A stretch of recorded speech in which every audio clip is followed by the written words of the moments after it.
I went to Paris in 2013 with my camera purely to do some landscape, cityscape and travel photography. Here are just a few useful tips and locations you might like to try. But make sure you hang around to the end. I've saved what I think is the best to last. Get to the Louvre and shoot the stunning architecture of the museum. Try and keep the camera level so as not to distort the verticals, or be prepared to make some corrections using the transform tool in Lightroom later. Or go to the extreme and add some intentional tilt to the composition. Look out for the glass pyramid and juxtapose it against the 13th century palace to make a contrast between old and modern.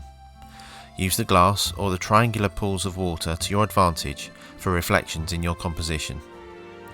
Get there early to grab photos without any people in them. Shoot in black and white during the daylight, or shoot in the evening to catch the illuminated buildings and glow of the pyramid. If you shoot the Louvre early in the morning, the Pont des Arts is a short walk away.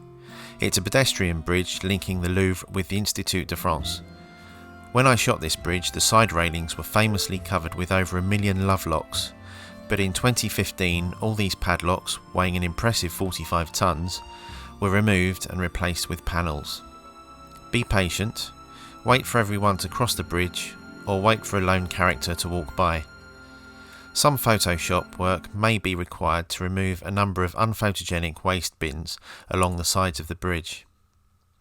Take care when shooting though, even on a tripod.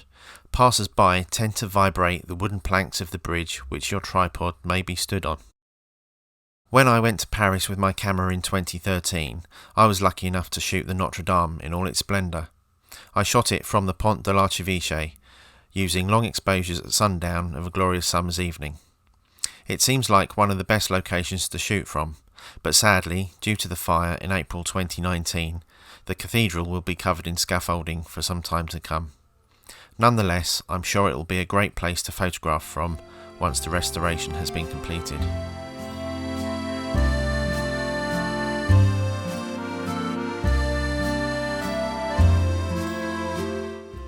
The Sacré-Cœur is an impressive cathedral.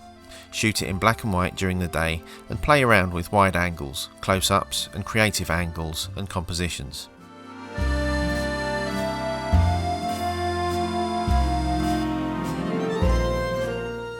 But the best thing here is Monmart, just behind the cathedral. Get here for lunch, enjoy some croque-monsieur and shoot the street artists at work or selling their paintings. My visit here was cut short due to being caught in one of the heaviest hailstorms I've ever seen, but walk around and you'll find some lovely compositions. Keep in mind you're fairly high up here, so keep an eye open for the Eiffel Tower in the background of a street scene. Of course, no visit to Paris will be complete without shooting the Eiffel Tower. You can shoot it close up or from afar from somewhere such as Pont Alexander III. But definitely shoot it at night and capture the stunning light show. But here's the thing, I would say don't go up it to do any photography. The problem is, if you want a high shot of the Parisian skyline, you really need the Eiffel Tower in it, and you can't get that if you're on it. So my final recommendation, and I think this is the best one, is to go to the Montparnasse Tower.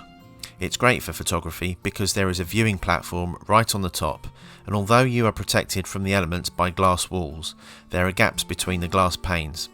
Perfect for allowing you to get your camera lens through without having to shoot through glass. Tour Montparnasse is a 210 metre high skyscraper just to the southeast of the Eiffel Tower and gives the best view, in my opinion, of the whole city, and I reckon a location not to be missed.